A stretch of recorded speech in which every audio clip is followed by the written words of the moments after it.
नमस्कार। माउन्टेन समाचारमा स्वागत छ। म सचिता बुढाथोकी र म खगेन्द्र विष्ट। सुरुमा अहिलेसम्मका मुख्य समाचार।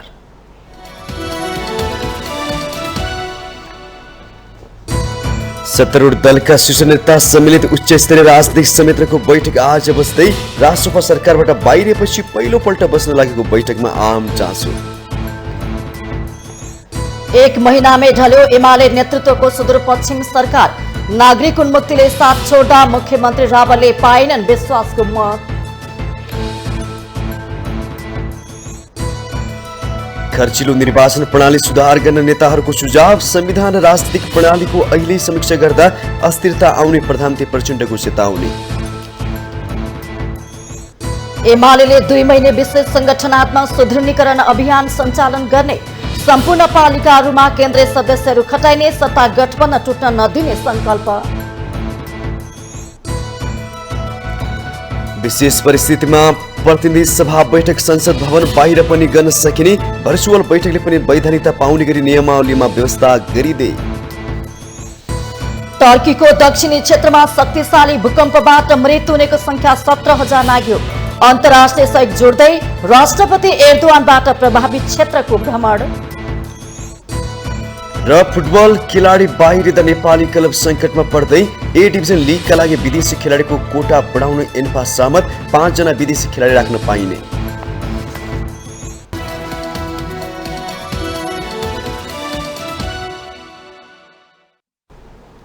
अब समाचार विस्तारमा। उच्च स्तरीय राजनीतिक संयन्त्रको बैठक आज बस्ने भएको छ। बिहीबार दिउँसो 3 बजेको लागि बोलाइएको संयन्त्रको बैठक स्थगित भएको थियो। संयन्त्रको बैठक स्थगित गरेर प्रधानमन्त्री पुष्पकमल दाहाल र संयन्त्रका संयोजक तथा नेकपा एमालेका अध्यक्ष केपी शर्मा ओलीबीच प्रधानमन्त्री तथा मन्त्री परिषदको कार्यालय सिंहदरबारमा भेटवार्ता भएको थियो। भेटवार्तापछि प्रधानमन्त्री कार्यालयबाट बाहिरिने क्रममा प्रधानमन्त्री दाहालले सञ्चारकर्मीहरूलाई संक्षिप्त प्रतिक्रिया दिँदै उच्च स्तरीय राजनीतिक संयन्त्रको बैठक आज बस्ने जानकारी दिनुभएको हो। अब एकछिनपछि तपाईहरुले थाहा पाउनुहुन्छ। संयन्त्र क्यान्सल भएर तपाईहरु 2 जना बस्नुभयो। के कुरा भयो प्रधानमन्त्री? संयन्त्रको भोलि 9 बजे बैठक छ। सत्तारूढ गठबन्धनको एक घटक राष्ट्रिय स्वतन्त्र पार्टी सरकारबाट बाहिरिसकेको छ। यद्यपि उसले सरकारको समर्थन भने कायमै राखेको छ। सरकारबाट बाहिरिनु अघि राष्ट्रिय स्वतन्त्र पार्टीले संयन्त्रको बैठक राख्न माग गरे पनि बैठक बस्न सकेको थिएन। राष्ट्रिय स्वतन्त्र पार्टी सरकारबाट बाहिरिएपछि पहिलोपल्ट बस्न लागेको संयन्त्रको बैठकलाई निकै चासोपूर्वक हेरिएको छ।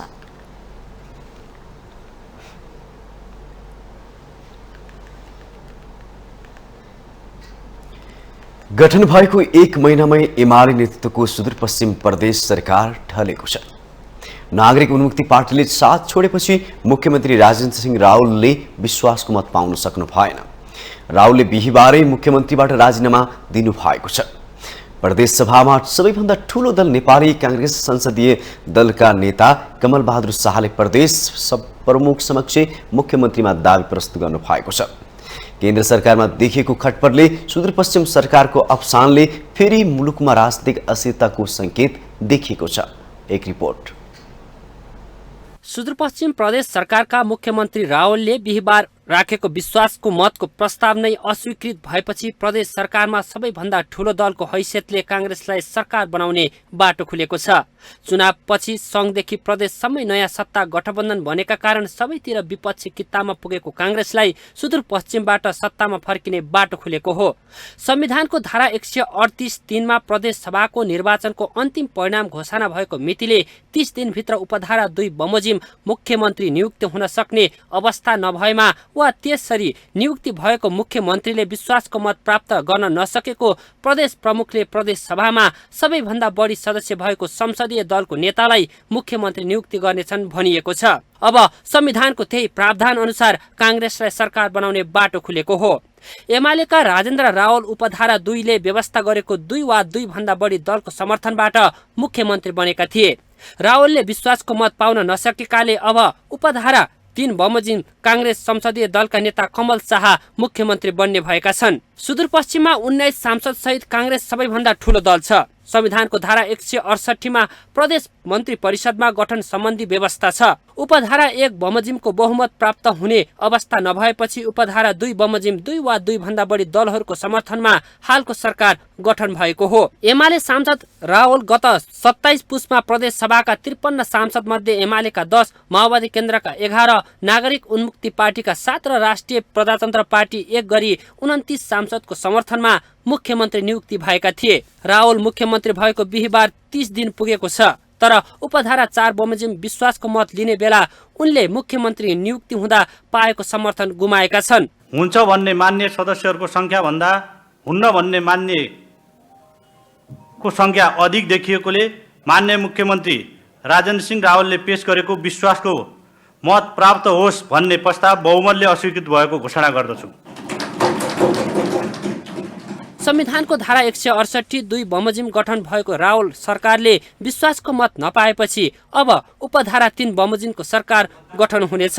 उपधारा 3 मा उपधारा 2 बमोजिम गठन भएको सरकारले विश्वासको मत नपाएको अवस्थामा प्रदेश सभामा सबैभन्दा बढी सदस्यहरू भएको संसदीय दलको नेतालाई मुख्यमन्त्री नियुक्ति गर्ने व्यवस्था छ। संविधानको व्यवस्था बमोजिम राहुलले विश्वासको मत नपाएपछि प्रदेश प्रमुखले प्रदेश सभाको ठूलो दलको हैसियतमा कांग्रेस संसदीय दलको नेतालाई मुख्यमन्त्री नियुक्ति गर्ने पर्नेछ। यहाँ कमल बहादुर शाह कांग्रेस संसदीय दलको नेता छन्। प्रधानमन्त्री एवं नेकपा माओवादी केन्द्रका अध्यक्ष पुष्पकमल दाहाल प्रचण्डले राष्ट्रिय सहमतिको राष्ट्रपति खोज्ने प्रयास भइरहेको बताउनु भएको छ। माओवादी केन्द्रको केन्द्रीय समितिको भर्चुअल बैठकलाई सम्बोधन गर्दै प्रधानमन्त्री प्रचण्डले सक्रिय राजनीति गरेको व्यक्ति राष्ट्रपति बन्दा दुःख पाएको टिप्पणी गर्नुभयो। कुनै राजनीतिक दलको कार्यकर्ता बन्ने राष्ट्रपति हुँदा 2-3 चोटि दुःख पाएको उहाँको भनाइ थियो। प्रधानमन्त्री प्रचण्डले संविधानको गणतन्त्रको रक्षा गर्ने सर्वमान्य राष्ट्रपतिमा सहमति जुटाउँ भन्ने आफ्नो इच्छा रहेको बताउनु भएको छ। कांग्रेस एमाले माओवादी वा साना दलबाट पनि सहमतिको राष्ट्रपति बन्न सक्ने भन्दै उहाँले राष्ट्रपति चयनको विषयमा सत्ता गठबन्धन नटुट्ने जिकिर गर्नुभयो। अहिलेको गठबन्धन नटुट्ने गरी सहमति राष्ट्रपति खोज्नुपर्ने भन्दै प्रधानमन्त्री प्रचण्डले यस विषयमा एमाले अध्यक्ष केपी शर्मा ओलीसँग पनि छलफल गरिरहेको बताउनु भएको छ।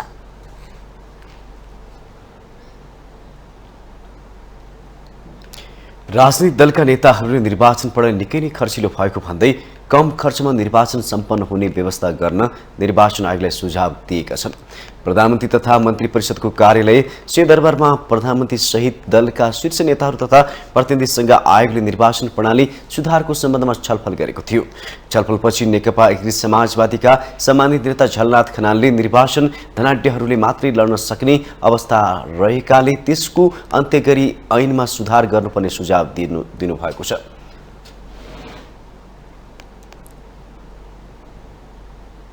एकदमै खर्चिलो निर्वाचन हो।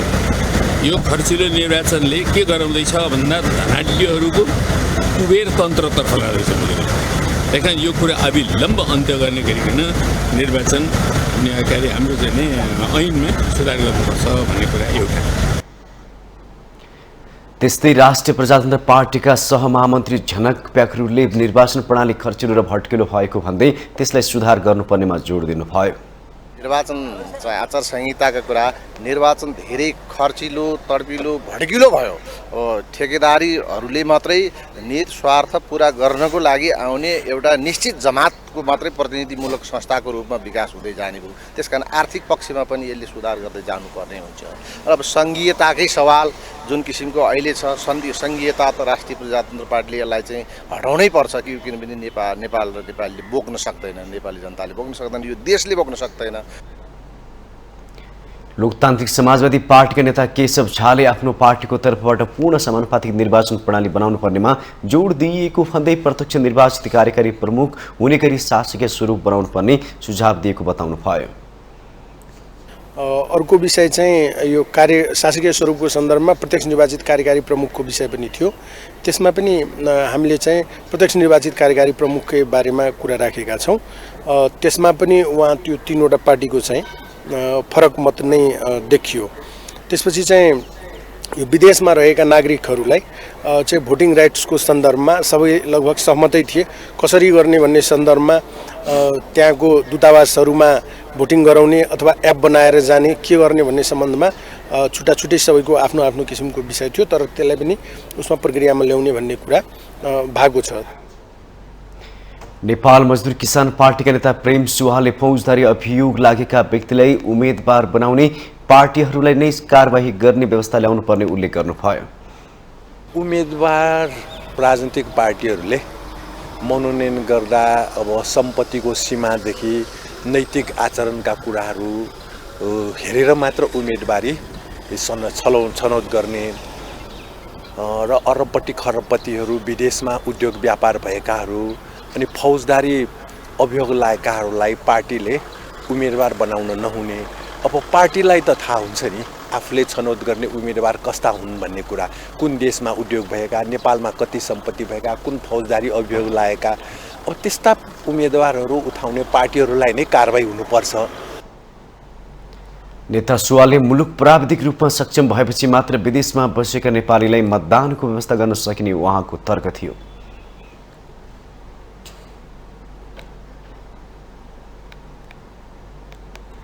यसबीच प्रधानमन्त्री पुष्पकमल दाहाल प्रचण्डले नेपालको संविधान र राजनैतिक प्रणालीको समीक्षा गर्ने बेला नभएको बताउनु भएको छ। नीति अनुसन्धान प्रतिष्ठान र निर्वाचन आयोगले निर्वाचन प्रणाली तथा व्यवस्थापन प्रक्रिया सुधारका विषयमा गरेको अध्ययनबाट प्राप्त प्रारम्भिक निष्कर्ष प्रस्तुतिकरण कार्यक्रममा उहाँले अहिले नै समीक्षातिर लाग्दा राजनीतिक अस्थिरता हुन सक्ने उल्लेख गर्नुभयो। संविधान कार्यान्वयनका लागि अपरिहार्य ऐनहरू बनाउन बाँकी नै रहेको भन्दै संविधानको पूर्ण कार्यान्वयनपछि मात्र समस्या र त्रुटि के छ भन्ने निष्कर्षमा पुग्न सकिने प्रधानमन्त्री प्रचण्डको भनाइ छ। संविधानमा भएको व्यवस्था लागू नगरी संविधानलाई दोष दिन नमिल्ने उहाँको तर्क थियो। संघीयता बलियो बनाउन संघीय निजामती सेवा ऐन र अरू थुप्रै ऐन बनाउन आवश्यक रहेको भन्दै प्रधानमन्त्री प्रचण्डले पहिले ती काम सकेपछि मात्र समीक्षा गर्नुपर्ने धारणा राख्नु भएको छ।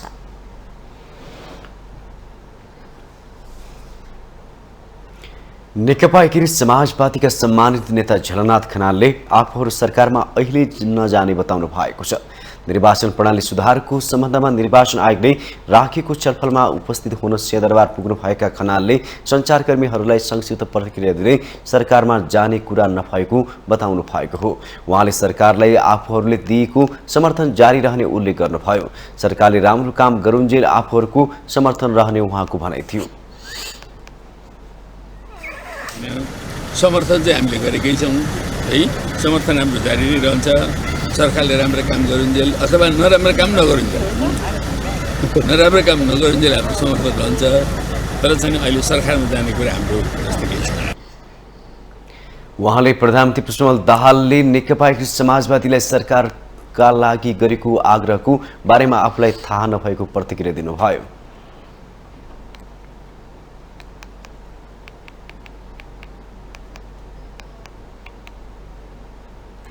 यति बेला सबै प्रमुख दलको ध्यान राष्ट्रपति निर्वाचनमा केन्द्रित छ।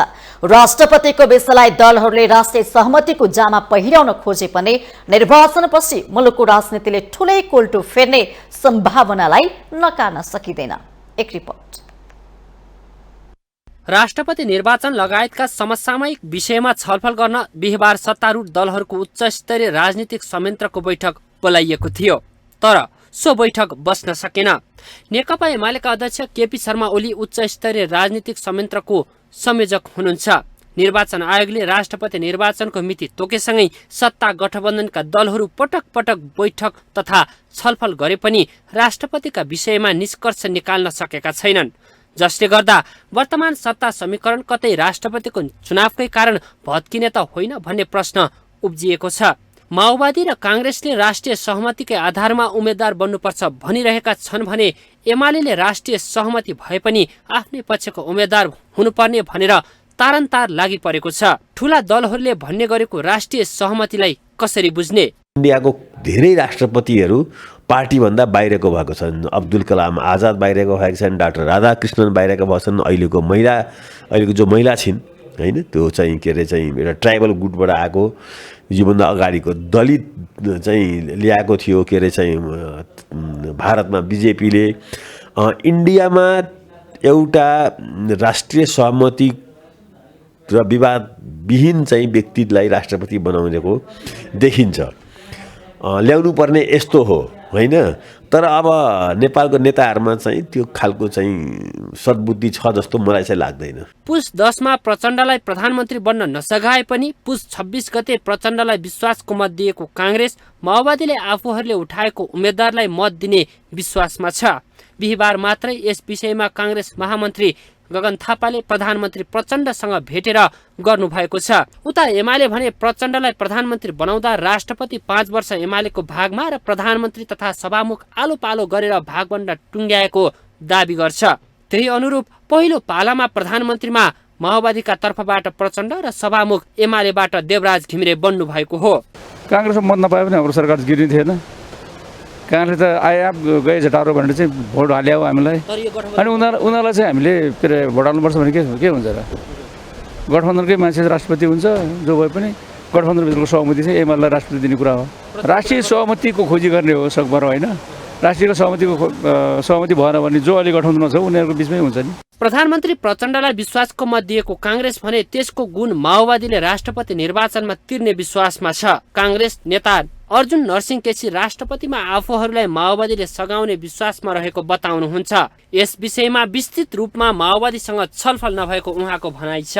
अहिले अर्थतन्त्रमा देखिएका चुनौती, अहिले भइरहेका आर्थिक अनियमितता र भ्रष्टाचारलाई नियन्त्रण गर्नुको निम्ति अहिलेको अन्तर्राष्ट्रिय पेचिलो परिस्थितिबाट एउटा सहमतिपूर्ण निकास निकाल्नको निम्ति एउटा सबभन्दा ठुलो दलले राष्ट्रपतिको दाबी गर्नु र अर्को दल प्रधानमन्त्री हुनु, अर्को दल सभामुख हुनु, यसले एउटा परिवेश निर्माण गर्न सक्छ। राष्ट्रलाई भोलि आउन सक्ने चुनौतीलाई सहमतिपूर्ण बाटो निकाल्न सक्छ। त्यसैले नेपाली काङ्ग्रेसको राष्ट्रपति हाम्रो दाबी हो। राष्ट्रपतिको नाउँमा ठूला सबै दलहरूले राष्ट्रिय सहमतिको नारा लगाइरहँदा निर्वाचनपछि यही विषय राष्ट्रिय विमतिको केन्द्र बन्ने सम्भावना प्रबल बन्दै गएको छ। माउन्टेन टेलिभिजन HD का लागि क्यामेरामा पुरन सुवेदीका साथमा बटुक राजगिरीको रिपोर्ट। माउन्टेन समाचारमा पालो भएको छ ब्रेक।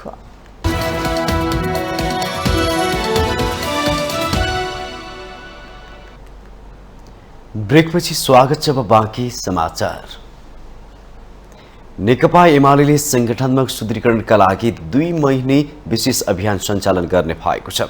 पार्टी केन्द्रीय कार्यालय च्यासलमा बसेको सचिवालय बैठकले पार्टीको वैचारिक र संगठनात्मक सुदृढीकरणका लागि भन्दै 2 महिने विशेष अभियान सञ्चालन गर्ने निर्णय गरेको हो। मिसन ग्रासरुट नाम दिइएको सो अभियान देशभर फागुन र चैत महिनाभर चल्ने एमाले उपमहासचिव प्रदीप गेवालीले जानकारी दिनुभयो। अभियानका क्रममा पार्टीका सम्पूर्ण केन्द्रीय सदस्यलाई पालिकाहरूमा खटाइने उहाँले बताउनुभयो। बैठकले प्रदेश 1 को इन्चार्जको जिम्मेवारी स्थायी कमिटी सदस्य राजेन्द्र गौतमलाई दिएको छ। त्यस्तै धनुषा जिल्ला इन्चार्जको जिम्मेवारी शिला यादवलाई दिएको छ भने अर्थ तथा योजना विभाग प्रमुखको जिम्मेवारी डाक्टर बिन्दा पाण्डेलाई दिएको छ। त्यसैगरी पार्टीको अपाङ्गता क्षेत्र हेर्ने जिम्मेवारी पार्वत गुरुङलाई दिने निर्णय भएको उपमहासचिव गेवालीले जानकारी दिनुभयो। त्यस्तै जनता समाजवादी पार्टी र नागरिक उन्मुक्ति पार्टीलाई पनि सरकारमा ल्याउने कोसिस जारी भएको उहाँले बताउनुभयो। फरक पार्टीको बीचमा गठबन्धन हुँदा असमझदारी देखिए पनि त्यसलाई समाधान गर्न सकिनेमा उहाँले विश्वास व्यक्त गर्नुभयो। दलहरूको बीचमा बनेको गठबन्धन भएको हुनाले कतिपय प्रश्नहरूमा असमझदारीहरू उत्पन्न हुनु अनौठो होइन, तर त्यसलाई चाहिँ समाधान गर्ने प्रयास पनि जारी छ र त्यसो गर्न सकिन्छ भन्ने हाम्रो विश्वास पनि छ। उपमहासचिव गेवालीले वर्तमान सत्तारूढ गठबन्धनलाई टिकाएर लानु पर्ने निष्कर्ष निकालेको पनि स्पष्ट पार्नुभयो। एमाले गठबन्धन टिकाउने संकल्प गरे पनि उहाँले उल्लेख गर्नुभएको छ।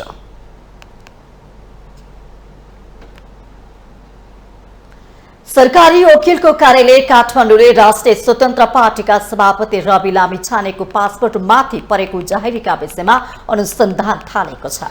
आफू कहाँ पेश भएको जाहेरीको आधारमा सरकारी वकिल कार्यालयले एक साथ 3 निकायबाट कागजात मगाएर अनुसन्धान थालेको हो। सरकारी वकिलको कार्यालयले जिल्ला प्रशासन कार्यालय, अध्यागमन विभाग र राहदानी विभागमा उहाँको बारेमा विस्तृत विवरण मगाएको छ। युवराज पौडेल सफलले दिएको जाहेरीमा उल्लेख भए अनुसारको सत्यता हो कि होइन भने परीक्षण हुने सरकारी वकिलको कार्यालयले जनाएको छ। 3वटै निकायबाट प्रमाण संकलन भएर पुष्टि भएपछि बल्ल जाहेरी दर्ताको लागि जिल्ला प्रहरी परिसर काठमाडौँमा पठाउने योजना रहेको सरकारी वकिलको कार्यालयले जनाएको छ।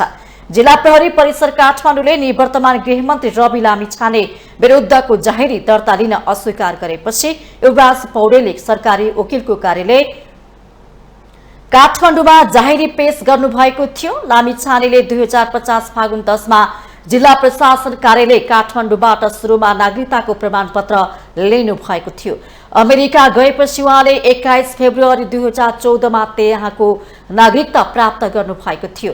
अमेरिकाको नागरिकता पाएपछि 11 मे 2015 मा नेपाल फर्किनुभएका लामिछानेले नेपाली पासपोर्ट लिनु भएको थियो। तीनवटा निकायबाट विवरण आएपछि त्यसका आधारमा अघि बढ्ने सरकारी वकिलको तयारी छ। जाहेरीमा उल्लेखित बेहोरा पुष्टि हुने गरी कागजात आएमा त्यसको आधारमा छानबिन गर्नु भनी सरकारी वकिलको कार्यालयले जिल्ला प्रहरी परिसर काठमाडौँमा जाहेरी पठाउनेछ। मुलुकी फौजदारी कार्यविधि संहिता ऐनमा भएको व्यवस्था अनुसार प्रहरीले जाहेरी नलिए सरकारी वकिलले त्यसको दर्ता गरी प्रहरीलाई अघि बढाउन निर्देशन दिने व्यवस्था छ। रवि लामिछानेमाथिको आरोप पुष्टि भए उहाँमाथि 2024 सालमा जारी भएको राहदानी ऐन अनुसार कारवाही हुने देखिन्छ। पुरानो ऐनको दफा 5 मा जानी जानी झुटा विवरण दिए पासपोर्ट प्राप्त गरेमा वा प्राप्त गर्ने उद्योग गरेमा 3 वर्षसम्म कैद र 30,000 रुपियाँसम्म जरिवाना हुने भन्ने व्यवस्था रहेको छ।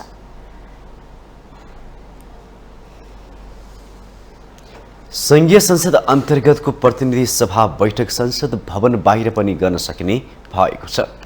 प्रतिनिधि सभा नियमावली मस्यौदा समितिले सभाको भर्चुअल बैठकले पनि वैधानिकता पाउने गरी नियमावलीमा व्यवस्था गरेपछि प्रविधिबाट बैठक सञ्चालनको बाटो खुलेको हो। एक रिपोर्ट। मस्यौदा समितिको बिहिबार सिंहदरबारमा बसेको बैठकले कम्तीमा 1/4 सदस्यको सहमतिमा भर्चुअल बैठक बस्न सकिने प्रावधान सहितको व्यवस्थालाई सर्वसम्मतिले पारित गरेको हो। भर्चुअल बैठकको अनुमतिको सम्पूर्ण विशेष अधिकार भने सभामुखमा निहित राखिएको छ। बैठकको कार्यविधि सभामुखले निर्धारण गरी बमोजिम हुने भन्ने व्यवस्था प्रस्तावित नियमावलीमा गरिएको छ। 1/4 सदस्यको सहमतिपछि कार्य व्यवस्था परामर्श समितिको परामर्शमा सभामुखले निर्णय गर्न सक्ने व्यवस्था नियमावलीमा गरिने भएको छ। प्राकृतिक प्रकोप वा महामारीको कारण भौतिक उपस्थितिमा बैठक बस्न सम्भव छैन भन्ने कुरामा सभाका कम्तीमा 1/4 सदस्य सहमत भई सो कुरा सभामुखलाई जानकारी गराएमा आवश्यकता अनुरूप कार्य व्यवस्था परामर्श समितिको परामर्शमा सभामुखको निर्णय अनुसार प्रविधिको प्रयोग गरी भौतिक अनुपस्थितिमा बैठक बस्न सकिने बुदा नियमावलीमा राखिएको छ।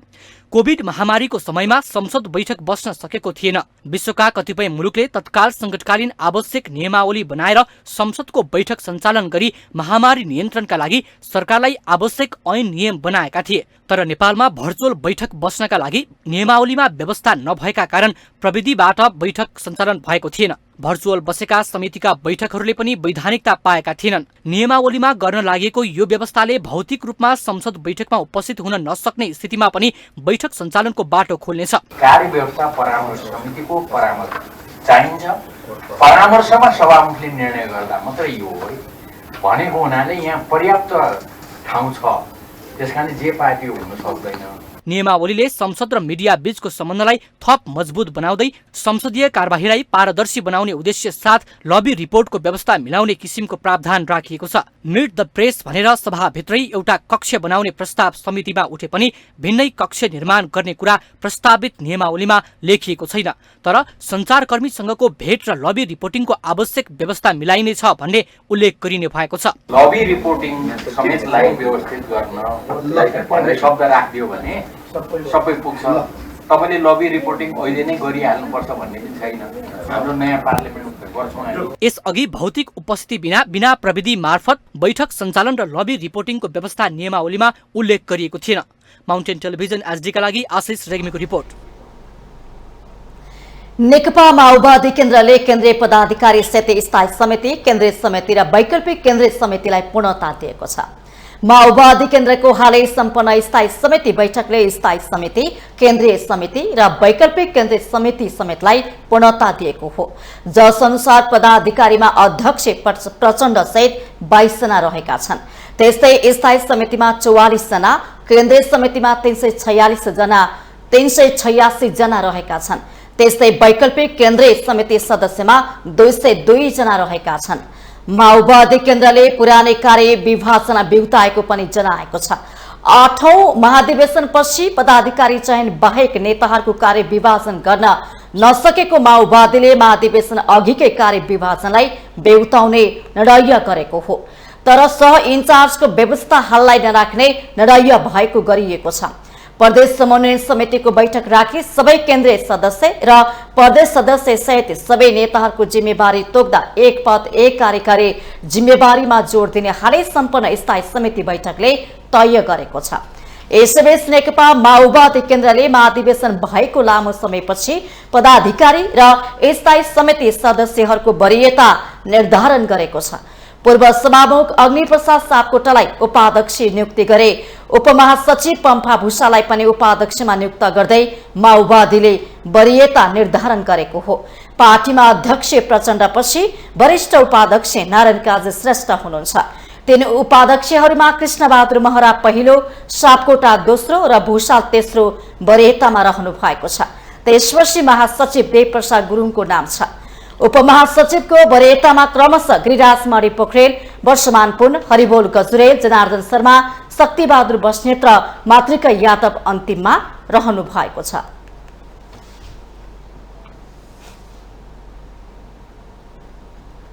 देशको प्रशासनिक कार्यालय सिंहदरबारलाई ग्यास सिलिन्डर रहित बनाउनेदेखि मेलम्चीको पानी छेलो फेलो पार्ने कुरा त धेरै चले, तर कार्यान्वयन अझै हुन सकेको छैन। यस कुराले धेरै गर्ने र काम नगर्ने प्रवृत्ति फेरि उजागर भएको छ। एक रिपोर्ट। सिंहदरबारभित्र 100% विद्युतीय ऊर्जाको प्रयोग गर्ने विषय चर्चामा त आयो, तर अझै पनि ग्यासको सिलिन्डर देख्न सकिन्छ। क्यान्टिनदेखि कार्यालयसम्म अझै ग्यासको प्रयोग चलिरहेको छ। यसबाट सिंहदरबारमा पुनः विद्युतीय ऊर्जाको प्रयोगका कुरा मात्र भएको छ।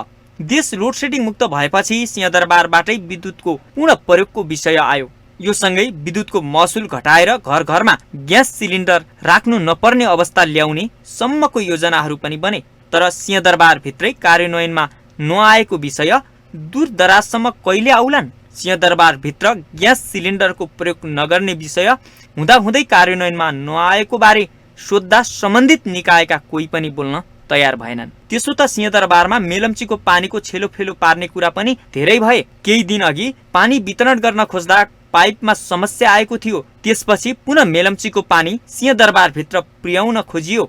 मेलम्चीको पानी सिंहदरबारमा 24 घण्टा वितरण भइरहेको चर्चा त चल्यो, तर कार्यान्वयनमा अझै पनि आएको पाइँदैन। सिंहदरबारभित्रै बोरिङको पानी पनि चलाइएको देखिन्छ। पिउनका लागि जारको पानी चलि नै रहेको छ। सबै मन्त्रालयमा जार र बोतलको पानी खरिद गर्दा वर्षेनी करोडौंको रुपैयाँ सरकारी ढुकुटीबाट गइरहेको छ। मेलम्चीको पानी सिंहदरबार भित्रै पुग्न ढिलाइ गरिनुले पनि प्रशासनिक र प्राविधिक ढिला सुस्ती छर्लङ्ग हुन्छ। अर्कोतर्फ देशमा लोकप्रिय हुने कुराहरू धेरै हुने र काम भने नहुने प्रविधि समस्या नै बनिसकेको छ। यस्ता प्रविधि सिंहदरबार भित्र उत्तिकै हाबी छन्। माउन्टेन टेलिभिजन एसडीका लागि लक्ष्मी प्रसाद न्यौपानेको रिपोर्ट। माउन्टेन समाचारमा पालो भएको छ ब्रेकको।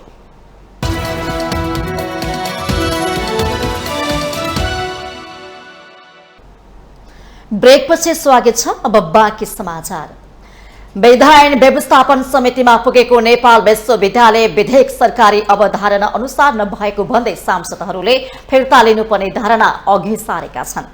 राष्ट्रिय सभा अन्तर्गतको संसदीय समितिमा सांसदहरूले नेपाल विश्वविद्यालय विधेयकका बारेमा सरकार स्पष्ट हुनुपर्ने र नत्र फिर्ता लिनुपर्ने लैजानुपर्ने माग गरेका छन्।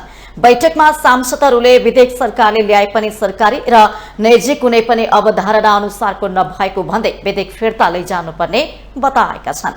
सांसद खिमलाल देवकोटाले सरकारले ल्याएको नेपाल विश्वविद्यालय विधेयक सरकारी र निजी अवधारणा कुनैसँग पनि मिल नखाने जिकिर गर्नुभयो। कुन मोडल अनुसारको विधेयक हो भन्ने स्पष्ट नहुन्जेलसम्म छलफलबाट निष्कर्ष नआउने भन्दै उहाँले सम्बन्धित मन्त्रालयसँग बसेर निष्कर्षमा पुग्नुपर्ने प्रश्न पार्नु भएको छ। हामीले अलिकति एक राउन्ड चाहिँ अझै पनि अलि मन्त्रालयमा मन्त्री हुनुहुन्न त्यसकारण हामीले एक राउन्ड अझै पनि छलफल गरौँ। त्यहाँ जाउँदा केही छैन होइन, त्यहाँ हामी होइन जाउँ त्यहाँ गएर घुमेर आउने भने अब केही छैन। तर म चाहिँ व्यक्तिगत रूपमा अझै पनि यो विश्वविद्यालयलाई होइन अब यो सरकारी कन्सेप्ट अनुसार पनि छैन, प्राइभेट कन्सेप्ट पनि छैन, एनजिओ होइन के कसरी हो यो मोडल हामी क्लियर नगरिन्जेलसम्म अहिले गएर कुनै त्यो रिजल्ट आउला भन्ने मलाई चाहिँ लाग्दैन। त्यसकारण हामी सबभन्दा पहिला यो विधेयक अगाडि बढाउने कुन रूपमा कसरी बढाउने हो होइन, सरकारले फुल ओनरसिप लिएर आफै लगानी इन्भेस्टमेन्टमा हामी आफै गर्छौँ भनेर अगाडि आयो भने त्यो अर्कै मोडल हुने भयो त्यो। त्यस्तै सांसद उदय बहादुर बोहराले सरकारले ल्याएको नेपाल विश्वविद्यालय विधेयक आपसमा बाजिने खालको भएको टिप्पणी गर्नुभयो। विधेयक पूर्ण सरकारी हो कि निजी हो भन्ने नखुलेको भन्दै सरकार यसमा स्पष्ट हुन आवश्यक रहेको उहाँको तर्क छ। विधेयकमा अब आपसमा चाहिँ तपाईँको बाजिने कुराहरू छन्। यो सरकारी पूर्ण सरकारी हो कि यो प्राइभेट हो कि यसले यो खालको चाहिँ अवधारणा लिएर आएको छ। त्यसो भएको हुनाले यो पहिला क्लियर हुनु पर्यो। शिक्षा मन्त्रीले अथवा शिक्षा मन्त्रालयले पूर्ण स्वामित्व। त्यस्तै समिति सभापति बेतुराम भूषालले गैर सरकारी क्षेत्रको विधेयक सरकारले किन ल्याएको भन्ने प्रश्नहरू उठिरहेको बताउनु भएको छ। उहाँले सरकारी विधेयक कस्तो किसिमको हो भन्ने स्पष्ट पार्ने कुरामा तयार नभई विधेयक फिर्ता लिनुपर्ने बताउनु भयो। तयार छैन, सरकार मन्त्रालय पनि तयार छैन भन्ने मान्छेहरू को हुन्? तिनीहरूले फिर्ता लाग्ने वातावरण बनाउनु पर्यो। मानिले हामीसँग बाहिर सडकमा कुरा गरेर हुँदैन, यहाँ विधेयक ल्याएर पेश गर्ने, छलफल गरेर उनीहरूलाई दिने। अनि हामी त तयारै थियौँ, तयार नभए किन ल्याएको? त्यो मान्छेलाई बोलाएर छलफल गरौँ, यहाँ चान्चुने कुरा हो। हाउसमा पेश गर्ने अनि हामीलाई छलफल गर्नु समितिमा पठाउने, अनि बाहिर चाहिँ तयार छैन भन्ने हिँड्ने। त्यो मान्छेसँग बसेर यहाँ बोलाउनुहोस्, को मान्छे हामी यहाँ छलफल गरौँ। किन बुझाएको? यो सानो कुरा हो र यो? किन बुझाएको त विधेयक? किन पेश गरेको त विधेयक? त्यस कारणले हेर्नुहोस्, फिर्ता लानु पर्यो। त्यसो भए शिक्षा मन्त्रीको हस्ताक्षर सहित समितिमा पठाइसकेको विधेयक सरकारले पुनः स्वामित्व लिने वा निजी क्षेत्रले लिने भन्ने स्पष्ट हुनुपर्ने उहाँको भनाइ छ। सार्वजनिक खर्च पुनरावलोकन आयोगका अध्यक्ष डाक्टर दिलीराज खनालले सरकारले सुशासन व्यवहारमा कार्यान्वयन गर्न बजेट प्रणालीमा मितव्ययता अपनाउनु पर्ने बताउनु भएको छ। उहाँले वर्तमान सरकारको पहिलो प्राथमिकता नै सुशासन कायम रहेको भन्दै सुशासनलाई व्यवहारमा कार्यान्वयन गर्न बजेट प्रणालीमा सुशासन लागू गर्नुपर्ने खाँचो रहेको बताउनु भएको हो। सरकारले खर्च कटौती गर्ने मात्र नभई पुँजीगत खर्चमा वृद्धि गर्न आवश्यक रहेको अध्यक्ष खनालको भनाइ छ। उहाँले सरकारले चालु खर्चलाई व्यापक रूपमा कटौती गर्ने, सामाजिक सुरक्षा भत्तामा पनि लक्षित वर्गलाई मात्रै दिने, मापदण्ड नबनाई संस्थाहरूलाई दिने पैसामा कमी गर्न काम नलाग्ने संस्थाहरूलाई निजीकरण गर्नुपर्नेमा जोड दिनुभयो। चालु खर्चभित्र हामीले 4-5वटा कुरा गरेका छौँ। यसमा चालु खर्चमा व्यापक रूपमा कटौती गर्ने, अब चाहिँ सामाजिक सुरक्षामा पनि तपाईँले टार्गेटेड लक्षित जो चाहिँ जसलाई आवश्यक हो त्यसलाई मात्रै दिने होइन। संस्थानमा जाने जुन पैसा अन्धाधुन्ध रूपमा कुनै मापदण्ड पनि दिनुहुन्छ त्यहाँ पनि तपाईँले टाइटेन गर्नु पर्यो। औचित्यताका आधारमा मात्रै दिने र त्यहाँ गएको पैसा ठिक ढङ्गले तपाईँको उपयोग हुने र काम नलाग्ने संस्थानलाई निजीकरण गर्ने होइन। र अरू कतिलाई चाहिँ गाभ्ने, कतिलाई विदेशी चाहिँ नि त्यो स्ट्राटेजिक पार्टनर भन्छ नि, रणनीतिक चाहिँ नि साझेदार ल्याएर घाटामा भएकालाई नाफामा चलाउनु। खर्च पुनरावलोकन आयोग सरकारले गर्नुपर्ने पुँजीगत र अन्य खर्चको संरचना परिवर्तन गर्न आवश्यक रहेको उहाँको भनाइ थियो। अहिलेसम्म सरकारको केही खर्च कटौतीका घोषणा र मितव्ययी बन्ने योजना अघि सारेको भए पनि कार्यान्वयन भने नभएको अध्यक्ष खनालले उल्लेख गर्नुभयो। गर्ने भन्ने कुरा त आएका छन्, तर ठोस रूपमा जुन ढङ्गले भन्छ नि आम रूपमा होइन त्यसमा राखिएका चाहिँ सुझावहरू छन् जो चाहिँ नीतिगत छन्, संस्थागत छन्, संरचनागत छन्, तात्कालीन छन्, मध्य र दीर्घकालीन छन्। तिनलाई त्यो ढङ्गले कम्प्रिहेन्ड गरेर एउटा कार्ययोजना बनाएर जुन ढङ्गले लागू गर्नु पर्थ्यो त्यतातिर अहिलेसम्म ठोस पहल भइरहेको छैन। खर्च पुनः अवलोकन आयोग सार्वजनिक खर्च पुनः आयोगले गर्ने 2075 फागुन 3 गते बजेट र खर्च प्रणालीमा गरिनुपर्ने सुधार सहितको प्रतिवेदन बुझाएको थियो, तर आयोगले दिएका अधिकांश सुझाव दराजमा थन्किएर बसेका छन्।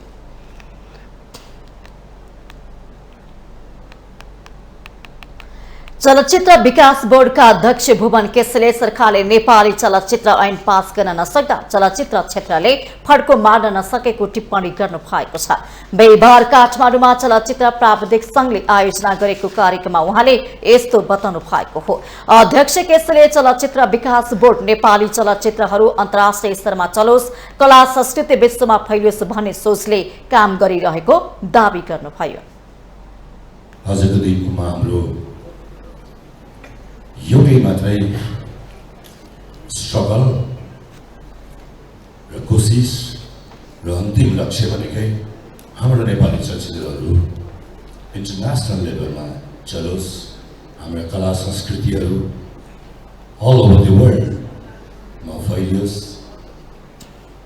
हाम्रो भाषा र चलचित्रको माध्यमबाट नेपाली टुरिज्मलाई पनि केही टेवा पुर्याओस्। प्रधानमन्त्री पुष्पकमल दाहाल प्रचण्डलाई प्रमुख अतिथिको रूपमा आमन्त्रण गरे पनि उहाँ कार्यव्यस्तताले भने कार्यक्रममा जानु भएको थिएन। त्यसपछि वरिष्ठ कलाकार मदन कृष्ण श्रेष्ठलाई प्रमुख अतिथि बनाइएको थियो। प्रश्न हुने बेलामा भोइस टेस्ट पनि गरेर हेरेको मैले लिएर गीत चाहिँ ठिक भइरहेको छ, गीत चाहिँ अलिक गाउन सकिरहेको छु, पहिला जेसुकै भए पनि। सबभन्दा पहिला सबैलाई आज पुरस्कृत हुनुहुने सबैलाई अहिले अग्रिम बधाई दिन चाहन्छु। पुरस्कृत नहुने बेला खिच्नु नहुनु होला, अर्को त्यो खुसी भइदिनु सबै। कार्यक्रममा कलाकार श्रेष्ठले एउटै इच्छा छ तिम्रै भएर जिउने बोलको गीत गाएर सुनाउनु भएको थियो। भारतले पिथौरागढ लिपुलेक सडक विस्तार गर्दा निस्केको ढुङ्गा महाकाली नदीमा फाल्दै तटबन्ध निर्माण गर्दा दार्चुलाको जैलजीबीदेखि खलङ्गासम्म महाकाली नदीको तटीय क्षेत्रका बस्ती जोखिममा परेका छन्। जैलजीबीदेखि चाङरुकसम्मको महाकाली नदीको पारिपट्टि भारततर्फ सडक निर्माण गर्दा निस्केको ढुङ्गा र माटोको उचित व्यवस्थापन नगर्दा स्थानीय जोखिममा परेका हुन्। महाकाली नदीको प्राकृतिक बहाव नै प्रभावित हुने गरी नेपालतर्फ क्षति हुने भएकोले तटीय क्षेत्रका बासिन्दा त्रसित भएका छन्। भारतले दार्चुला सदरमुकाम खलङ्गा क्षेत्रको पारिपट्टि तटबन्ध निर्माण गर्न महाकाली नदीको बहाव नेपालतर्फ फर्काइएको छ। भारतले महाकाली नदीको बहाव नेपालतर्फ डाइभर्ट गरेर तटबन्ध निर्माण गरिरहेको छ।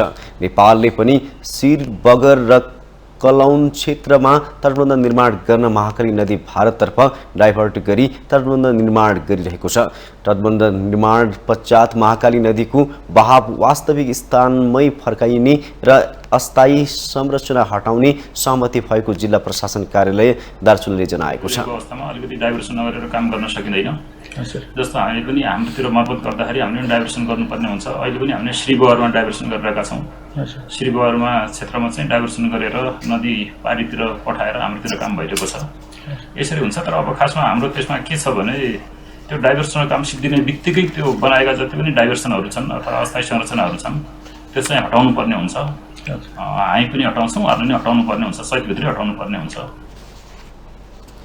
महाकाली नदीको बहाव नेपालतर्फ फर्काइएको विरोधमा समय समयमा खलङ्गावासी र भारतीय नागरिक बीच ढुङ्गा हानाहान समेत हुने गरेको छ।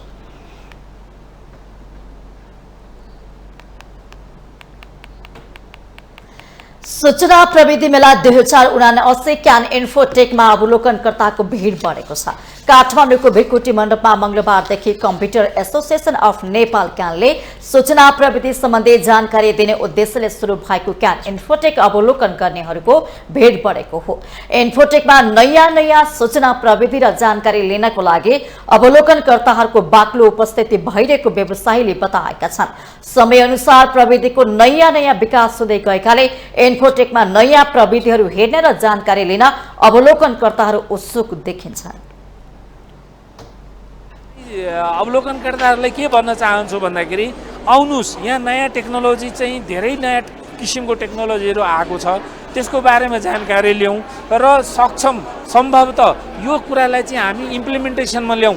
अहिले चाहिँ हामी मोबाइल खेल्दाखेरि यो मोबाइल मात्रै बुझ्छौँ, तर मोबाइलमा यति कुरा छ कि मान्छेले बुझ्नै सकेका छैन। तपाईँ मोबाइलले मान्छेले बिगार्न पनि सक्छ, सपार्न पनि सक्छ, तर त्यसको सदुपयोग गर्नु पर्यो। त्यसैको लागि चाहिँ टेक्नोलोजीको जानकारी लिनु भनेको बहुत जरुरी छ। त्यो कुरा चाहिँ हामीले अहिले यो मेलामा चाहिँ दिन सकिरहेछौँ। पछिल्लो समय मोबाइल एप्सहरूमा नै धेरै टेक्नोलोजी हेर्न सकिने भएकाले मेलामा अवलोकनकर्ताहरूको केही कमी जस्तो देखेको स्टल सञ्चालकहरूको भनाइ छ। यद्यपि मेलामा पुग्ने अवलोकनकर्ताहरूको नयाँ टेक्नोलोजीको विषयमा अत्याधिक चासो रहेको उनीहरू बताउँछन्। नयाँ डिभाइसेसहरू के आयो होइन, नयाँ टेक्नोलोजीहरू के आयो भनेर मान्छेहरूलाई एक किसिमको क्युरियोसिटी हुन्थ्यो अनि त्यसको लागि चाहिँ मान्छेहरू आउने गर्थे। अब आजकल चाहिँ पर्पस चाहिँ अलिक फरक भएको छ। जस्तो हजुरको सफ्टवेयर डेभलपरहरूको प्रोडक्टहरू हेर्न आइरहेका छन्। अहिले मैले धेरै सफ्टवेयर डेभलपमेन्टको स्टलहरू देखिरहेको छु। डिभाइसेसहरू त कस्तो भयो भने अब इन्टरनेटबाट पनि हेर्न सकिने जस्तो पनि अवस्था छ अहिलेको टाइममा। तर सफ्टवेयर डेभलपमेन्टको उनीहरूले चाहिँ अहिले रियल टाइममा के प्रोभाइड गरिरहेछन्। अनि कन्सल्टेन्ट्सहरू पनि मैले देखेँ यहाँनिर। अवलोकनकर्ताहरू चाहिँ पहिलाको क्यानमा भन्दा योपालि चाहिँ अलिक कमको सङ्ख्या चाहिँ अलिक कम देखिएको छ। तर चासोहरू चाहिँ नयाँ टेक्नोलोजीप्रति चाहिँ चासोहरू चाहिँ कम भएको छैन। जति पनि कुराहरू नयाँ टेक्नोलोजी इनोभेसन हुन्छ एमएसआई थ्रुबाट, हामी चाहिँ एमएसआईको अथराइज हो, जति पनि नयाँ इनोभेसन हुन्छ हामी चाहिँ एकदमै छिटो चाहिँ हामी चाहिँ त्यो कुराहरू चाहिँ नेपाली उपभोक्ताहरूले पाउन् भनेर हामी चाहिँ नयाँ सिरिजको प्रोडक्टहरू ल्याइहाल्छौँ। मेलामा 150 भन्दा बढी स्टलमा laptop, desktop, computer, mouse, keyboard तथा टेलिभिजन सेट लगायतको सामग्री अवलोकन गर्न पाइन्छ। इन्फोटेकमा नयाँ प्रविधिमा भएको परिवर्तन तथा यससँग सम्बन्धित अन्य जानकारी एउटै स्थानबाट प्राप्त गर्न सकिन्छ।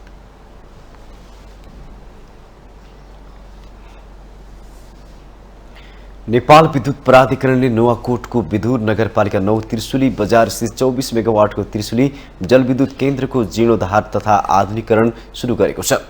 विक्रम सम्वत 2023 सालबाट सञ्चालनमा रहेको विद्युत गिरेका उपकरणहरू पुरानो तथा जीर्ण बनेका र माटो बालुवा भरिएर जलाशय चौरमा परिणत भएपछि त्यसको जीर्णोद्धार तथा आधुनिकीकरण सुरु गरिएको हो।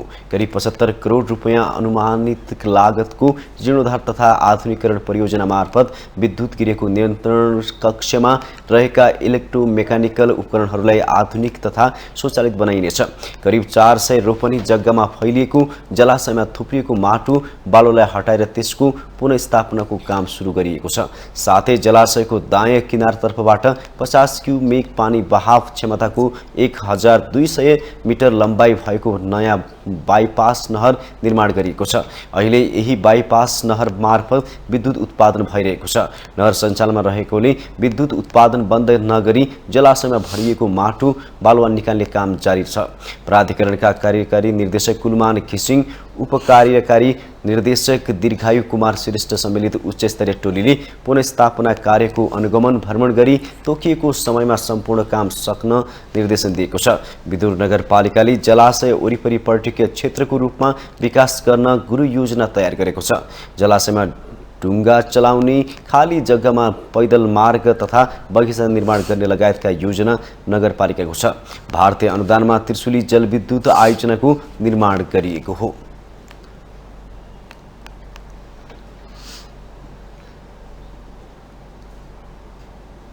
हामीसँग आर्थिक अन्तर्राष्ट्रिय खेल समाचार बाँकी नै छन्। माउन्टेन समाचारमा पालो भएको छ ब्रेकको।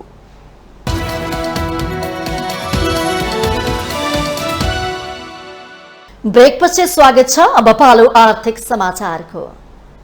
आर्थिक समाचारको साथमा जगदम्बा सुपर साइन तथा ग्याल्बा प्लस जीवनभरको भरोसा प्रस्तुत छ। रिद्धि सिद्धि सिमेन्ट गुणस्तरको नयाँ स्तर।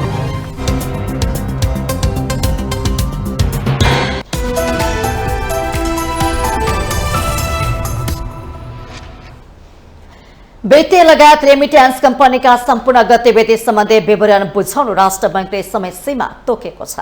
राष्ट्र बैंकको गैर बैंक सुपरिवेक्षण विभागले परिपत्र जारी गरी रेमिट्यान्स कम्पनीहरूलाई यस्तो निर्देशन दिएको हो। नेपाल राष्ट्र बैंक विप्रेषण विनियमावली 2079 को व्यवस्था बमोजिम कम्पनीका गतिविधि सम्बन्धी विवरण पठाउन राष्ट्र बैंकले 3 दिनदेखि 15 दिनसम्मको समय सीमा तोकेको हो। यसअघि विवरण बुझाउनका लागि यस्तो समय सीमा तोकिएको थिएन। नयाँ व्यवस्था अनुसार अब रेमिट्यान्स कम्पनीहरूले दैनिक विवरण हरेक 3 दिनमा, मासिक विवरण महिना सकेको 7 दिनभित्र, त्रैमासिक र वार्षिक विवरणको लागि अवधि सकेको 15 दिनभित्र तोकेको विवरण राष्ट्र बैंक समक्ष बुझाइसक्नु पर्नेछ। रेमिट्यान्स कम्पनी आफैले वा सब एजेन्ट तथा सब रिप्रेजेन्टेटिभहरू मार्फत गरेको एनुअल रेमिट्यान्सको भुक्तानी विवरण अंग्रेजी महिना अनुसार मासिक रूपमा पठाउनु पर्छ। तर कम्पनीले यस्तो मासिक विवरण महिना सकिएको 7 दिनभित्र राष्ट्र बैंकमा बुझाउनु पर्ने व्यवस्था परिपत्रमा छ। रेमिट्यान्स कम्पनीहरूले अब कारबाही गरेका सब एजेन्ट तथा सब रिप्रेजेन्टेटिभहरूको विवरण पनि राष्ट्र बैंकलाई बुझाउनु पर्नेछ। यसको लागि अंग्रेजी महिना अनुसार नै मासिक विवरण बुझाउनु पर्ने निर्देशनमा उल्लेख छ। यस्तो विवरणको लागि कम्पनीहरूले अंग्रेजी महिना सकेको 1 साताको समय पाएका छन्। राष्ट्र बैंकले कम्पनीको सञ्चालक समितिको वार्षिक विवरण 15 दिनभित्र र हेरफेर भएमा 7 दिनभित्र विवरण पठाउन कम्पनीहरूलाई निर्देशन दिएको हो। साताको अन्तिम कारोबार दिन बिहिबार शेयर बजार परिसूचक नेप्से दोहोरो अङ्कले बढेर बन्द भएको छ। बजार परिसूचक नेप्से 12.45 अङ्कले वृद्धि हुँदा 2182.63 अङ्कमा बन्द भएको छ।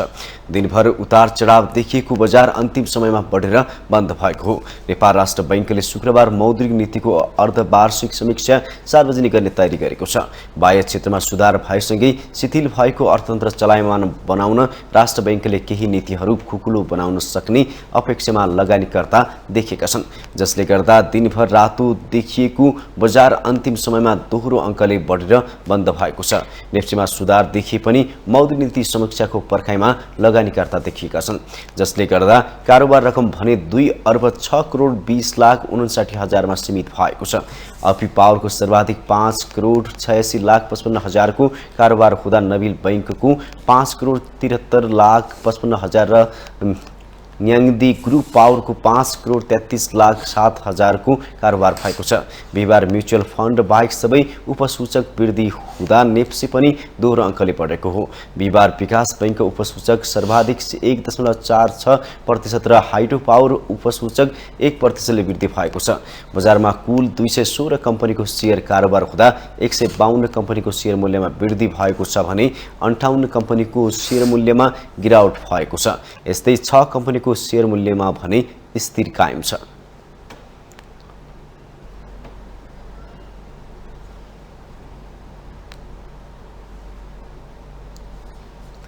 अब पालो अन्तर्राष्ट्रिय समाचारको।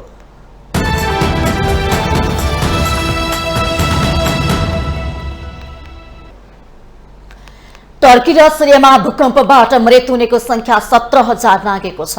गत सोमबारको भूकम्पमा परे टर्की र सिरियामा गरे 17,000 बढीको ज्यान गएको हो। लाखौं व्यक्तिहरू घरबार विहीन भएका छन्।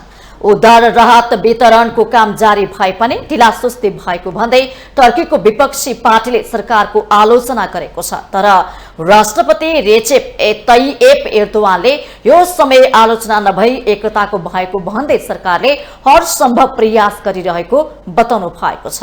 राष्ट्रपति एर्दोगानले भूकम्पबाट बढी प्रभावित क्षेत्रहरूको स्थलगत भ्रमण समेत गर्नु भएको छ। यो स्तरको विपदको सामना गर्न पूर्व तयारीले पनि नपुग्ने भन्दै टिप्पणी गर्दै उहाँले केही समय काम गराइमा समस्या आए पनि अहिले स्थिति नियन्त्रणमा रहेको दावी गर्नु भएको छ।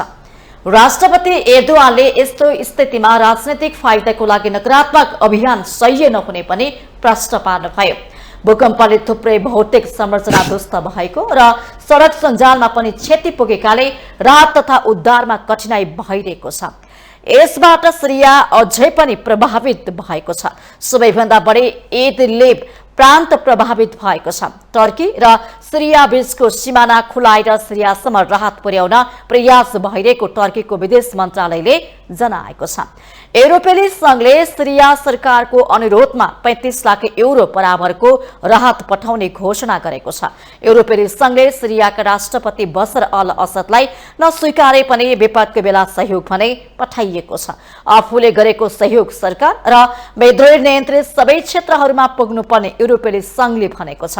उद्धारकर्ताहरूले खोज तथा अनुसन्धानको उद्धारको काम जारी राखे पनि अत्याधिक चिसोको कारण कठिनाई भइरहेको बताएका छन्। उद्धारकर्मीहरूले अत्याधिक चिसो र हिउँदका बावजुद भग्नावशेषको थुप्रोमा जीवितहरूको खोजी गरिरहेका छन्। विश्वभरबाट विज्ञ समूह, तालिम प्राप्त कुकुर र विविध उपकरणहरू सहित उद्धारको लागि सहयोग पुग्ने क्रम जारी छ। भग्नावशेषमा थुप्रै मृतक भेटेका छन् र त्यो संख्या 8 गुणासम्म बढ्न सक्ने विश्व स्वास्थ्य संगठन WHO ले चेतावनी दिएको छ।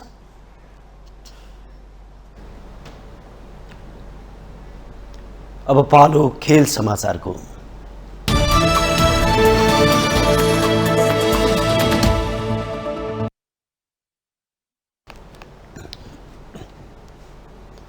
शहीद स्मारक ए डिभिजन लिगका लागि विदेशी खेलाडीको कोटा बढाउन अखिल नेपाल फुटबल सङ्घ सहमत भएको छ। नेपाली राष्ट्रिय टोलीबाट खेलिसकेका दर्जनौं खेलाडी विदेश पलायन भएसँगै ए डिभिजन लिगका क्लबहरूले बजारमा खेलाडी अभाव देखाउँदै विदेशी खेलाडीको कोटा बढाउन गरेको मागलाई एन्फाले सम्बोधन गरेको हो। ए डिभिजन लिगका अधिकांश क्लबले आफूहरूलाई खेलाडी अभाव रहेको भन्दै विदेशी खेलाडीको कोटा थप्न माग गर्दै एन्फामा यसअघि पत्र बुझाएका थिए। खेलाडी थप गर्न माग लगायत शहीद स्मारक ए डिभिजन लिग सञ्चालन सम्बन्धमा बसेको बैठकले खेलाडी कोटा बढाउने निर्णय गरेको एन्फाका प्रवक्ता सुरेश शाहले जानकारी दिए। अनुभवी खेलाडी पाउन मुस्किल भएको भन्दै क्लबहरूले कोटा थप्न माग गरे अनुसार अब क्लबले 5 जना विदेशी खेलाडी टिममा समावेश गर्न पाउने उनको भनाइ छ।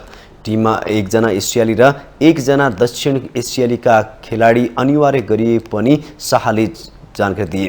एक खेलमा 4 विदेशी खेलाडीहरू खेल्न पाउने प्रावधान ल्याएको उनको भनाइ छ। +1 गरेर चाहिँ 5 जना विदेशी खेलाडी लिने, त्यसमा चाहिँ एसियाको 1 जना, साउथ एसियाको 1 जना र अन्य अन्तर्राष्ट्रिय खेलाडीहरू गरेर जम्मा 5 जनालाई सहभागीको लागि अनुमति दिने सहमति भएको छ। र त्यसमा प्लेइङ चाहिँ 4 जना मात्रै हुने भनेको 4+1 एकपट्टि खेलको हिसाबले भन्दाखेरि, तर अब रिजनल हिसाबले भन्दा साउथ एसियाको 1 जना, एसियाको 1 जना र अन्य अन्तर्राष्ट्रिय खेलाडी 3 जना गरेर 5 को फर्मेटमा हामीहरूले नयाँ सहमति गरिसकेका छौँ।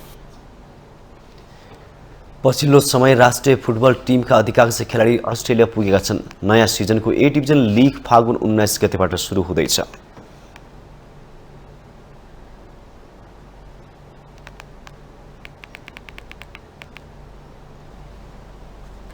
दोस्रो कृष्ण प्रसाद भट्टराई स्मृति राष्ट्रिय कराते प्रतियोगिता अन्तर्गत बिहिबार भएको महिला एकल कातामा नेपाल पुलिसकी चञ्चला दनुवार र पुरुषतर्फ एपीएफका सोनी मानन्दरले स्वर्ण पदक जितेका छन्। ललितपुर स्थित 7 दुबाटोको कराते हलमा भएको प्रतियोगिता बिहिबार भएको महिलातर्फको कातामा चञ्चलाले कर्णाली प्रदेशकी एलिसा राजकोटीलाई पछि पार्दै स्वर्ण पदक जितेकी हुन्। यसै स्पर्धामा बागमती प्रदेशकी मीरा खाती र प्रदेश 1 की रोशमा राईले काँस्य पदक जिते। पुरुषतर्फ सोनिम मानन्दले पुलिसका महसुस मुक्तालाई पछि पार्दै स्वर्ण पदक जितेका छन्। यसै स्पर्धामा मध्य प्रदेशका रेहान जाभेद र त्रिभुवन आर्मीका विनय लिम्बुले काँस्य पदक जिते। यस्तै टिम कातामा एपीएफले स्वर्ण पदक जितेको छ। गोदावरी नगरपालिकाद्वारा आयोजित कृष्ण प्रसाद भट्टराई खेल महोत्सव 2079 अन्तर्गत आयोजित प्रतियोगितामा 10 टोलीको सहभागिता छ। यसबीच नेपाली कांग्रेसका उपसभापति पुनबहादुर खड्काले नेपाली खेलकुद क्षेत्रलाई विकास र व्यवस्थित बनाउन आवश्यक रहेको बताउनु भएको छ। प्रतियोगिता कार्यक्रमलाई सम्बोधन गर्दै उहाँले नेपालले कराते खेलको क्षेत्रमा उल्लेख्य प्रगति गरिरहेको उल्लेख गर्नुभयो। प्रयास र प्रयत्नबाट एउटा करातेको स्वर्णिम इतिहास प्रारम्भ भएको जुन अवसर छ, त्यसदेखि तीव्र गतिमा तपाईहरुले अगाडि बढाउनु भएको छ। खेललाई सफलता प्राप्त विभिन्न प्रतिस्पर्धाहरूमा, अन्तर्राष्ट्रिय प्रतिस्पर्धाहरूमा हाम्रा नेपाली खेलाडीहरूले स्वर्ण पदक, रजत पदक, काँस्य पदकहरू प्राप्त गर्ने एउटा श्रृङ्खला सुरु भएको छ। त्यसले हाम्रो एउटा राष्ट्रको खेलकुद जगतको गौरव बढाएको छ, देशको गौरव बढाएको छ। प्रतियोगिताले भट्टराईको खेल जगतसँगको समीपतालाई उजागर गरेको उहाँको भनाइ छ।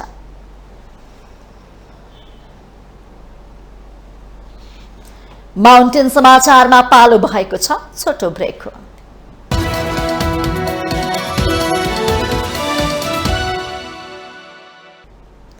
ब्रेकपछि स्वागत छ। यो सँगै हामी माउन्टेन समाचारको अन्त्यमा आइपुगेका छौँ। जाँदा जाँदै मुख्य समाचार पुनः एकपटक।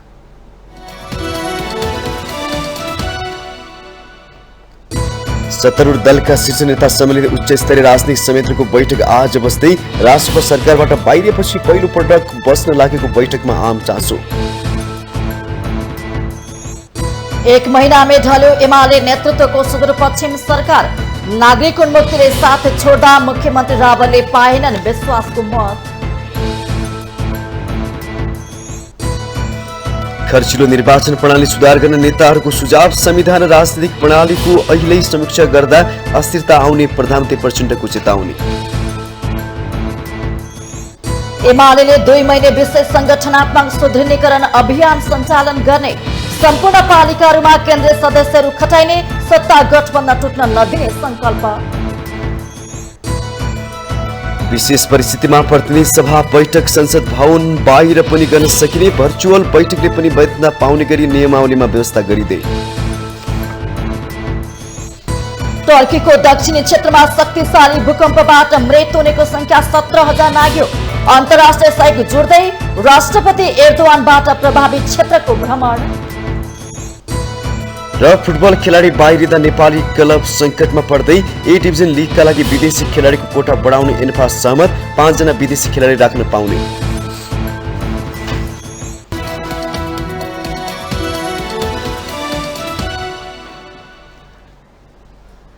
माउन्टेन समाचार अहिलेलाई सकियो। सत्य, तथ्य र निष्पक्ष समाचारको लागि माउन्टेन टेलिभिजन HD हेर्दै रहनुहोला।